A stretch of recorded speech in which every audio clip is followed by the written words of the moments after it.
तो नमस्कार, study with Priyam Raj channel में आपका स्वागत है। मैं प्रियम राज आज आप लोगों के बीच इंडियन ज्योग्राफी के क्रम में एक सेशन लेकर आए हैं, जो कि आज हम लोग पढ़ेंगे भारत की नदियाँ। तो आज का हम लोगों का टॉपिक है भारत की नदियाँ। भारत की नदियाँ के बारे में आज हम लोग चर्चा करेंगे। भारत की नदियाँ, भारत की नदियाँ,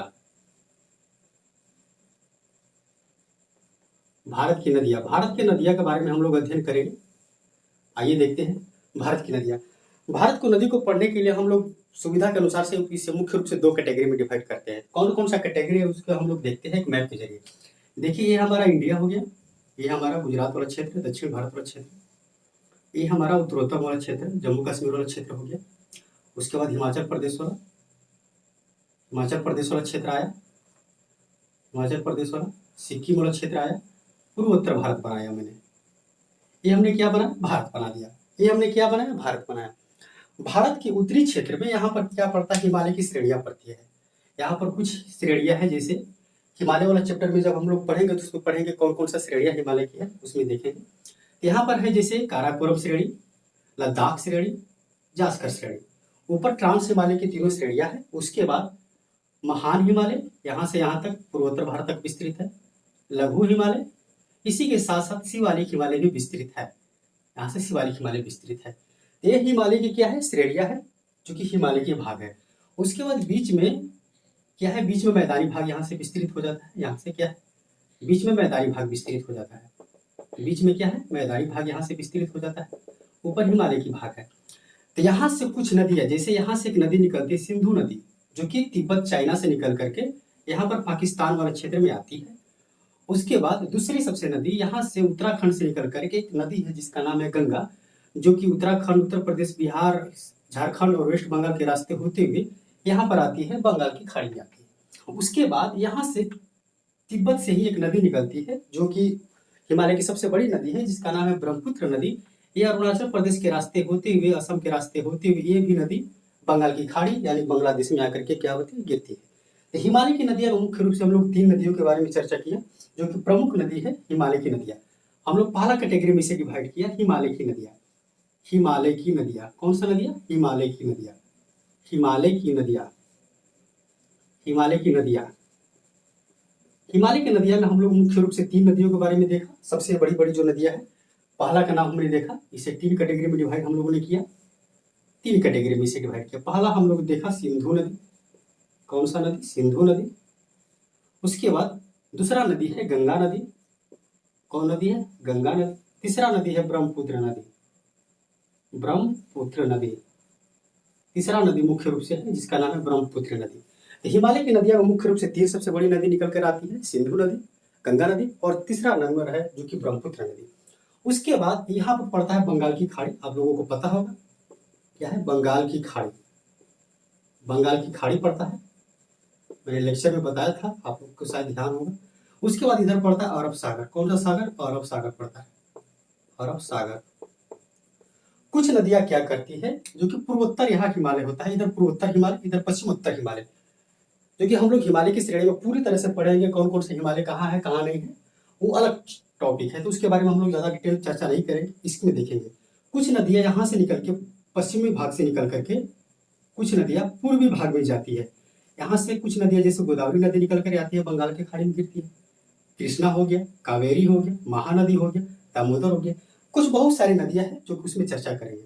उसके बाद कुछ नदियां यहाँ से मध्य भारत से निकल करके, उसके बाद जैसे नर्मदा हो गया, तापी हो गया, कुछ नदियां आकर के अरब सागर में गिरती है।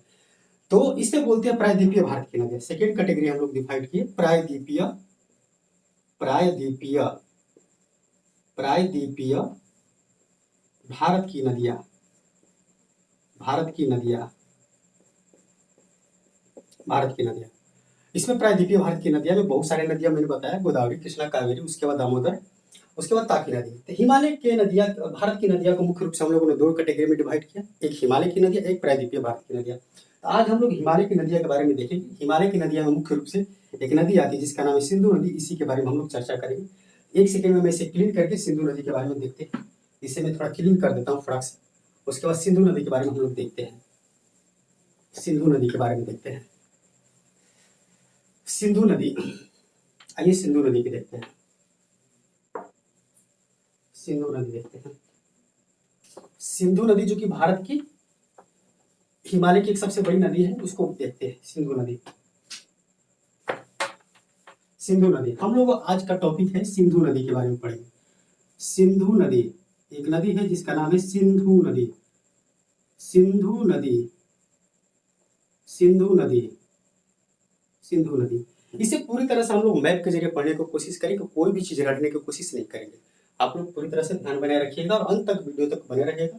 मुझे पूरा यकीन है कि आप लोगों को पूरा समझ में आ जाएगा, बस आप लोग धैर्य बनाए रखिएगा। उसके बाद हम लोग देखते हैं सिंधु नदी के बारे में। तो सबसे पहले जितना सिंधु नदी के बारे में जितना राज्य आते हैं उसी राज्यों को हम लोग बनाएंगे। यहाँ पर एक राज्य बनाते हैं, देखते हैं। यहाँ पर हम लोग उत्तर, जैसे जम्मू कश्मीर वाला लद्दाख वाला क्षेत्र बना लेते हैं। यहाँ पर देखिए, यहाँ पर बनाते हैं, यहाँ से ऐसे शुरू करते हैं, ऐसे शुरू करते हैं, ऐसे आ गए। जितना हम लोगों को चाहिए मैं भी इस नदी को पढ़ने के लिए उतरे हम लोग बनाए। उसके बाद देखते हैं यहाँ पर, पता है कि यहाँ पर क्या पड़ता है, जम्मू कश्मीर यहाँ पर पड़ता है, क्षेत्र जम्मू कश्मीर। उसके बाद यहाँ से पड़ता है, यहाँ से पड़ता है हिमाचल प्रदेश पड़ता है। उसके बाद हिमाचल प्रदेश, उसके बाद यहाँ नीचे से उत्तराखंड की शुरू हो जाता है। उसके बाद यहाँ पर पड़ता है पंजाब क्षेत्र पड़ता है। यहाँ पर क्या पड़ता है, पंजाब क्षेत्र पड़ता है, पंजाब क्षेत्र। उसके बाद बीच में हरियाणा पड़ता है। यहाँ पर पंजाब, पंजाब हो गया। यहाँ पर जम्मू कश्मीर हो गया। यहाँ पर क्या है, HP यानी हिमालय हो गया। तो देखते हैं एक एक नदी के बारे में। सबसे पहले इसको देखने से पहले हम लोग देखेंगे कि यहाँ पर हिमालय की कुछ श्रेणियां हैं। जैसे यहाँ पर एक श्रेणी पड़ती है जिसका नाम है काराकोरम श्रेणी। यहाँ पर एक श्रेणी पड़ती है जिसका नाम है काराकोरम श्रेणी। यहाँ पर एक श्रेणी पड़ती है जो कि लद्दाख वाला क्षेत्र में, इसको बोलते हैं काराकोरम श्रेणी। यहाँ पर काराकोरम श्रेणी होगी, पहला हो गया काराकोरम श्रेणी। इसके जस्ट नीचे एक श्रेणी पड़ती है जिसको बोलते हैं लद्दाख श्रेणी। कौन सा श्रेणी, लद्दाख श्रेणी, लद्दाख श्रेणी। हमने लद्दाख में दो श्रेणियां देखा, काराकोरम श्रेणी, लद्दाख श्रेणी, जो कि ट्रांस हिमालय का मुख्य रूप से भाग है, जो कि सिंधु नदी के पढ़ने में इसका यूज होगा, इसीलिए हम लोग इसके लिखे हैं। देखते हैं सिंधु नदी। सिंधु नदी जो कि यहाँ पर पड़ता है तिब्बत, ये जो जम्मू कश्मीर वाला क्षेत्र इधर पड़ता है, इसे पड़ता है तिब्बत। यहाँ पर मैं लिख देता हूँ तिब्बत, तिब्बत क्या पड़ता है, तिब्बत। इसके जस्ट इधर ये पड़ता है क्षेत्र पाकिस्तान पड़ता है। ये क्या पड़ता है, पाकिस्तान, पाकिस्तान, पाकिस्तान पड़ता है। ये क्या पड़ता है, तिब्बत। तिब्बत पर जो कि वर्तमान चाइना का अधिकार है। तिब्बत के क्षेत्र में एक श्रेणी पड़ता है, यहाँ पर एक श्रेणी पड़ता है, इसको बोलते हैं कैलाश पर्वत। क्या पड़ता है, एक पर्वत है जिसका नाम है कैलाश रेंज, कैलाश पर्वत, कैलाश पर्वत या कैलाश श्रेणी बोलते हैं। इसी के समीप एक झील पड़ता है या ग्लेशियर पड़ता है। इसी के समीप एक ग्लेशियर पड़ता है, इसी के समीप एक ग्लेशियर है, यहाँ पर ग्लेशियर पड़ता है, यहाँ पर एक ग्लेशियर पड़ता है। इस ग्लेशियर का नाम है चेमा इमुडुंग ग्लेशियर। इस ग्लेशियर का क्या नाम है, चेमा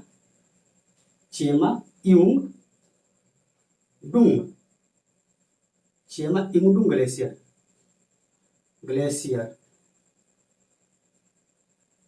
इस ग्लेशियर का क्या नाम पड़ता है, चेमा इमुडुंग ग्लेशियर। इस ग्लेशियर को बोला जाता है, इस ग्लेशियर के एक अन्य नाम है जिसे बोला जाता है बोखर चू हिमनद,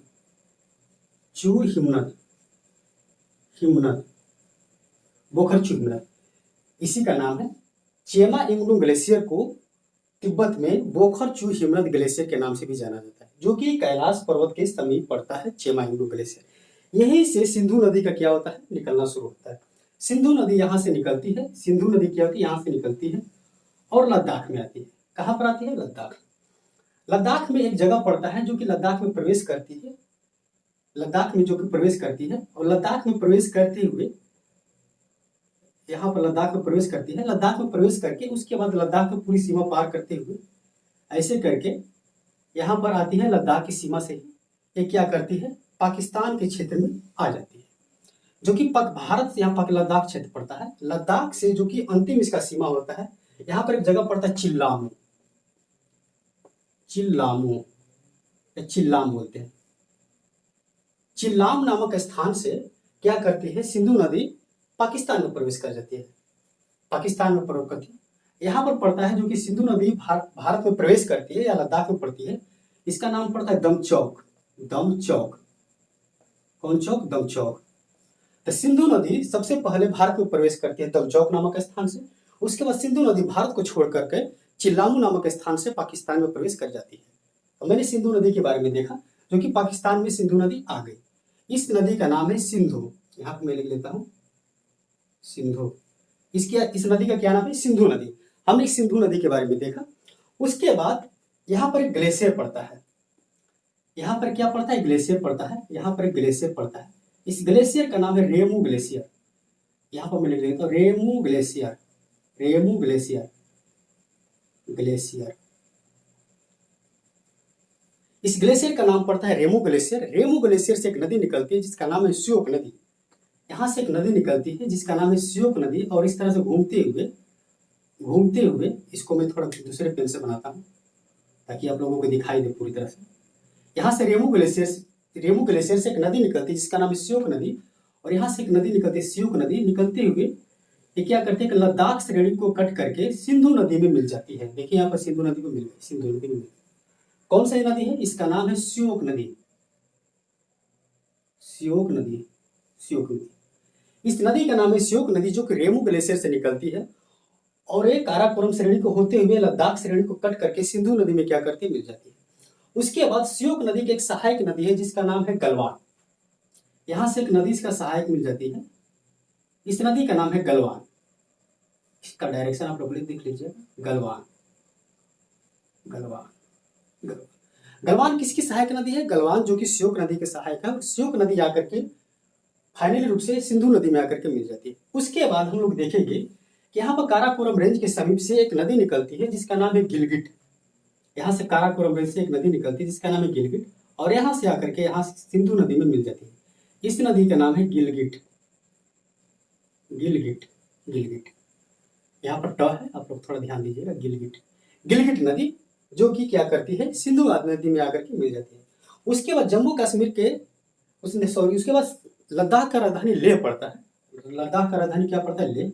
यहाँ पर पड़ता है लेह, लेह, लेह, जो कि लद्दाख की राजधानी लेह सिंधु नदी के पूरी तरह से दाएं तरफ स्थित है।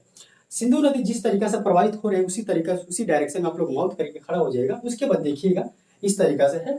यहाँ पर देखिए सिंधु नदी के दाएं साइड लद्दाख की राजधानी लेह पड़ता है। कभी कभी पूछ देता है कि सिंधु नदी के बाएं पड़ता है कि दाएं पड़ता है, तो आप लोग इसे ध्यान में रखिएगा, लेह पड़ता है। उसके बाद क्या होता है? उसके बाद यहाँ पर एक श्रेणी पड़ता है जिसका नाम है जास्कर श्रेणी, जो कि जम्मू कश्मीर के क्षेत्र होते हुए कुछ प्रदेश हिमाचल प्रदेश के श्रेणी को लेता है। यहाँ पर एक श्रेणी पड़ता है जो कि है जास्कर श्रेणी। कौन सा श्रेणी? जास्कर श्रेणी। इस श्रेणी का नाम है जास्कर श्रेणी। इस श्रेणी का नाम है जास्कर श्रेणी, जो कि ट्रांस हिमालय के 3 भाग होती है, जो कि काराकोरम, लद्दाख और जास्कर। ये ट्रांस हिमालय के तीनों भाग है, न कि हिमालय के भाग है। ट्रांस हिमालय हालांकि हिमालय में काउंट किया जाता है, अलग बात है। तो ट्रांस हिमालय के 3 भाग काराकोरम, लद्दाख और जास्कर। तो कभी कभी क्वेश्चन आप लोगों से पूछ देता है कि सिंधु नदी किन 2 श्रेणियों के मध्य से होकर प्रवाहित होती है? तो काराकोरम और जास्कर, काराकोरम और जास्कर। तो आप लोग ध्यान में रखिएगा, मैप के जरिए देखिएगा यहाँ पर लद्दाख और जास्कर, लद्दाख और जास्कर। तो सिंधु नदी मुख्य रूप से 2 श्रेणियों के बीच से होकर प्रवाहित होती है, जो कि पहला लद्दाख, उसके बाद जास्कर श्रेणी से होकर के क्या होती है? प्रवाहित होती है। उसके बाद जास्कर श्रेणी से एक नदी निकलती है। यहाँ जास्कर श्रेणी से एक नदी निकलती है जिसका नाम भी है जास्कर। यहाँ से एक नदी निकलती है जास्कर।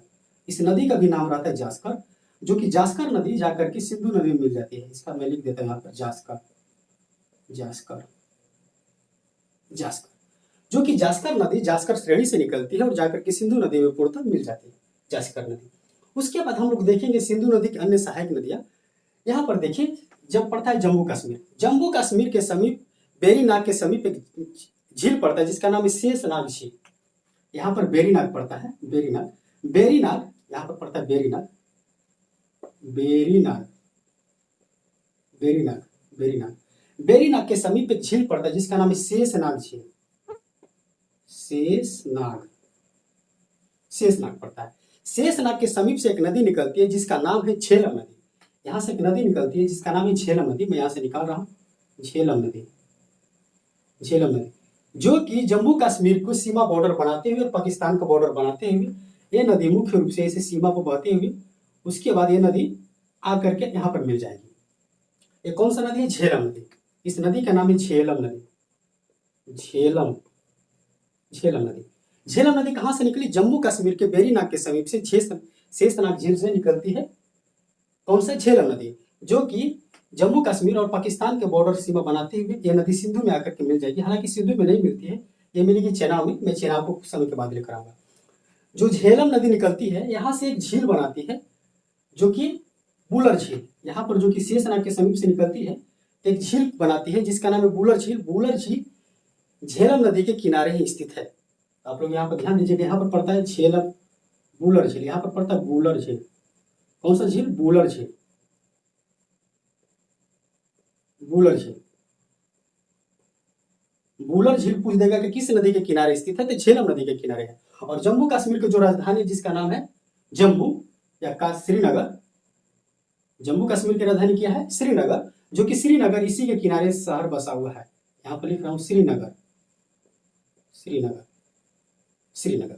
श्रीनगर शहर कहाँ बसा हुआ है, किस नदी के किनारे बसा हुआ है, झेलम नदी के किनारे बसा हुआ है। तो मैंने जब सिंधु नदी देखा, उसके बाद झेलम नदी देखा, उसके बाद हम लोग देखते हैं चेनाब नदी। चेनाब नदी जो कि हिमाचल प्रदेश में एक दर्रा पड़ता है जिसका नाम है बाड़ा लाचा दर्रा। यहाँ पर देखिए, यहाँ पर एक दर्रा है जिसका नाम है बाड़ा लाचा दर्रा। यहाँ पर एक दर्रा पड़ता है जिसका नाम है बाड़ा लाचा दर्रा, बाड़ा लाचा दर्रा, बाड़ा लाचा दर्रा। बाड़ा लाचा दर्रा के समीप से दो नदियां मुख्य रूप से निकलती है, दो धाराओं के रूप में। इधर से निकलती है जिसे चंद्रा, इधर से नाम लिखता है भागा। एक का नाम रहता है चंद्रा, चंद्रा, एक का नाम रहता है भागा, भागा। ऊपर वाले जो धाराएं होती है उसका नाम है चंद्रा, नीचे वाला जो धारा है उसका नाम है भागा। दोनों धाराएं मुख्य रूप से संयुक्त रूप से आकर के मिल जाती है, इस दर्रा मिल जाती है, इसे बोलते हैं चेनाब नदी। यहाँ से नदी चेनाब नदी निकल जाती है और जम्मू कश्मीर के रास्ते होते हुए झेलम नदी मुख्य रूप से इसी में आकर के क्या होती है, मिल जाती है। और ये जो चेनाब है जाकर के सिंधु नदी में मिल जाती है। यहाँ पर मैं बताऊंगा कि किस जगह पर मिलेगी। तो ये नदी कौन सा, चेनाब नदी, चेनाब नदी, चेनाब नदी। चेनाब नदी बताया कि हिमाचल प्रदेश के बाड़ा लाचा दर्रा के समीप से दो धाराएं के रूप में निकलती है, एक का नाम भागा, एक का नाम चंद्रा। दोनों धाराएं संयुक्त रूप से मिल करके बनती है चेनाब नदी, जो कि हिमाचल प्रदेश और जम्मू कश्मीर के रास्ते होते हुए जा करके सिंधु नदी में मिल जाती है। यहाँ पर पाकिस्तान में मैं बताऊंगा कि किस जगह पर, मिठानकोट यहाँ पर जगह है, यहाँ पर जो मिलती है चेनाब नदी, यहाँ पर इस जगह का नाम है मिठानकोट, मिठानकोट, मिठानकोट नाम की जगह पर क्या करती है, जाकर के मिल जाती है। उसके बाद हम लोग देखेंगे कि हिमाचल प्रदेश में एक और दर्रा पड़ता है जिसका नाम है रोहतांग दर्रा। यहाँ पर एक दर्रा पड़ता है जिसका नाम है रोहतांग दर्रा। यहाँ पर एक दर्रा है जिसका नाम है रोहतांग दर्रा, रोहतांग दर्रा, रोहतांग दर्रा। रोहतांग दर्रा से एक नदी निकलती है जिसका नाम रहता है रावी नदी। यहाँ से रावी नदी निकलती है, मैं सेकंड पेज से बना देता हूँ। यहाँ से देखिए रावी नदी निकलती है। ये भी नदी क्या करती है, जम्मू कश्मीर के रास्ते आते हुए ये भी नदी चेनाब नदी में जाकर के मिल जाती है। और चेनाब नदी मुख्य रूप से संयुक्त धाराओं को लेकर के सिंधु नदी में चली जाएगी। उसके बाद हम लोग देखेंगे हिमाचल प्रदेश में एक नदी बहुत निकलती है जिसका नाम है ब्यास कुंड के समीप से एक नदी निकलती है। कौन सा कुंड के समीप से, ब्यास कुंड, ब्यास कुंड, ब्यास कुंड, यहाँ पर ब्यास कुंड। ब्यास कुंड के समीप से हिमाचल प्रदेश से एक नदी निकलती है जिसका नाम है ब्यास नदी। यहाँ से निकलती है ब्यास नदी और ये नदी हिमाचल प्रदेश के रास्ते होते हुए पंजाब में एक जगह पड़ता है हरिके, हरिके, हरिके, हरिके नामक स्थान पर ये सतलज नदी में मिल जाएगी। अब आप लोग समझेंगे सतलज नदी कहाँ से, तो सतलज नदी फिर से तिब्बत में हम लोग आएंगे। कहाँ से पर आएंगे, तिब्बत में आएंगे। सतलज नदी को फिर से तिब्बत में लेकर आएंगे। यहाँ पर पड़ता है राकसताल, राकसताल झील, यहाँ पर पड़ता है राकसताल झील। यहाँ पर मैं लिख रहा हूँ राकसताल झील, राकसताल झील, राकसताल झील, राकसताल झील से झील, झील, राकसताल झील से एक नदी निकलती है जिसका नाम है सतलज नदी। मैंने दर्रा वाला क्लास में बताया था कि सतलज नदी कहाँ से निकलती है, यहाँ से निकाल कर लेकर आएंगे जिसका नाम है सतलज नदी। और हिमाचल प्रदेश के समीप से होते हुए ये गुजरती है और पंजाब के समीप आकर के, पंजाब के समीप आकर के इस नदी में ब्यास नदी में, ब्यास नदी की धारा को लेकर के ये पुनः जाकर के चेनाब नदी में मिल जाती है। यहाँ पर एक जगह पर पड़ता है, ये कौन सा नदी, सतलज नदी। ये कौन सा नदी, सतलज नदी, सतलज, सतलज नदी। सतलज नदी कहाँ से है, तिब्बत से है। कौन सा झील से है, राकसताल झील, जो कि कहाँ से, तिब्बत में पड़ता है। यहाँ से नदियाँ निकली, यहाँ से नदियाँ निकली और हिमाचल प्रदेश में एक दर्रा पड़ता है, यहाँ पर एक दर्रा पड़ता है जो कि हिमाचल प्रदेश में नदी प्रवेश करती है। तो यहाँ पर एक दर्रा पड़ता है, कौन सा दर्रा से प्रवेश की, यहाँ पर एक दर्रा पड़ता है जिसका नाम है शिपकिला दर्रा, शिपकिला दर्रा, शिपकिला दर्रा, शिपकिला दर्रा। शिपकिला दर्रा से होकर के क्या करती है, ये नदी प्रवेश करती है और हिमाचल प्रदेश के रास्ते पंजाब में हरिके नामक स्थान पर, यहाँ पर हरिके हरिके हरिके नामक स्थान पर ब्यास नदी को, ये कौन सा नदी है, ब्यास नदी, ब्यास नदी, ब्यास नदी, ब्यास नदी को, इसको मैंने लिख दिया रावी, रावी। ब्यास नदी को क्या करती है, हरिके नामक स्थान के धाराओं को लेकर के ये चली जाती है पाकिस्तान में, पाकिस्तान में चेनाब नदी में मिल करके, और चेनाब नदी संयुक्त धाराओं को लेकर के पाकिस्तान में एक जगह पड़ता है मिठानकोट, मिठानकोट नामक स्थान पर चेनाब नदी संयुक्त धाराओं की सिंधु नदी में लेकर के मिल जाती है। उसके बाद हम लोग पाकिस्तान का कुछ देख लेते हैं नजरिया। पाकिस्तान के जैसे ही बाई साइड आएंगे, सिंधु नदी के बाई साइड आएंगे, यहाँ पर पड़ता है पोर्ट पड़ता है जो कि प्रमुख पोर्ट है, यहाँ पर पड़ता है कराची पोर्ट, यहाँ पर प्रमुख पोर्ट है जिसका नाम है कराची पोर्ट, यहाँ पर पड़ता है कराची पोर्ट, कराची पोर्ट। तो कभी कभी पूछ देता है कि कराची पोर्ट सिंधु नदी के किस साइड में स्थित है, तो बाएं साइड में स्थित है, जिसे आप लोग दाएं साइड में स्थित है, इसे आप लोग ध्यान दीजिएगा, दाएं साइड में स्थित है सिंधु नदी के। उसके बाद एक पड़ता है कराची पोर्ट। उसके बाद हम लोग देखेंगे कि सिंधु नदी में कुछ अन्य देशों से नदी आकर के मिलती है, जैसे यहाँ पर पड़ता है अफगानिस्तान, यहाँ पर क्या पड़ता है, अफगानिस्तान, अफगानिस्तान, अफगानिस्तान, अफगानिस्तान से एक नदी आती है जिसका नाम है काबुल, यहाँ से एक नदी आती है जिसका नाम है क्या, काबुल, काबुल नदी आकर के सिंधु में मिल जाती है, इसका नाम है क्या, काबुल, काबुल नदी। उसके बाद कुछ पाकिस्तान से नदी आकर के सिंधु नदी में मिलती है, जैसे पाकिस्तान से एक नदी आई, यहाँ से मिलती है, हो गया काबुल। उसके बाद पाकिस्तान से एक और नदी आती है, इसका नाम है गोमल, गोमल। पाकिस्तान से जो अफगानिस्तान से एक नदी आई जिसका नाम है काबुल, एक आई गोमल, एक नदी आती है कुर्रम, कुर्रम नदी, कुर्रम नदी। तीन नदियां इधर से आकर के मिलती है, दाएं साइड से आकर के मिलती है, दाएं साइड से, जो कि काबुल नदियां होगी, गोमल नदियां होगी, कुर्रम नदियां होगी, जो कि सिंधु नदी के दाएं तरफ से आकर के मिलती है। उसके बाद मैंने बताया था यहाँ पर कि झेलम नदी, झेलम नदी की सहायक नदी है जो कि किशन गंगा नदी है। यहाँ पर मैं लिख रहा हूँ किशन गंगा नदी, यहाँ से जास्कर श्रेणी से आती है और यहाँ पर लिखता हूँ किशन गंगा, जो किस में आकर के मिल जाती है, इस नदी का नाम है किशन गंगा नदी, इसको मैं ऊपर लिखता हूँ किशन गंगा नदी, किशन गंगा, किशन गंगा, किशन गंगा नदी। पूछेगा कि किशन गंगा नदी किसकी सहायक है, जो कि झेलम की सहायक है, किशन गंगा नदी, किशन गंगा सहायक है। उसके बाद हमने आज देखा कि सिंधु नदी के बारे में जितने जल तंत्र है उसके बारे में देखा। सिंधु नदी मुख्य रूप से 3 देशों में होकर के प्रवाहित होती है। कितने देशों में होकर प्रवाहित होती है, 3 देशों में। कौन कौन सा देश, पहला देश हो गया वो इंडिया, पहला देश हो गया इंडिया, इंडिया से प्रवाहित होती है, देखिए कि इंडिया। सेकेंड देश हो गया पाकिस्तान, पाकिस्तान, पाकिस्तान, सेकेंड देश पाकिस्तान से होकर प्रवाहित हो रहे। थर्ड देश हो गया चाइना, चाइना, चाइना या तिब्बत जिसे बोलते हैं, तिब्बत, जो कि हिमालय की नदियों में मुख्य एक नदी थी, जो कि सिंधु नदी के बारे में आज हम लोग चर्चा किए। इसकी पूर्ण रूप से सहायक नदियों के बारे में देखा, सिंधु देखा, झेलम देखा, रावी देखा, चेनाब देखा, ब्यास देखा, सतलज देखा। उसके बाद सिंधु को कुछ सहायक नदी देखा, जैसे श्योक देखा, गलवान देखा, गिलगिट देखा, उसके बाद काबुल देखा, उसके बाद कुर्रम देखा, उसके बाद गोमल देखा, उसके बाद किशन गंगा देखा, झेलम की सहायक नदी। तो आज मैंने सिंधु नदी के तंत्र के बारे में जानकारियां ली और पढ़े इसके बारे में। उसके बाद नेक्स्ट वीडियो में गंगा नदी तंत्र के बारे में हम लोग अध्ययन करेंगे। अगर इस सेशन आप लोगों को अच्छा लगा हो तो लाइक शेयर और कमेंट करके बताइएगा।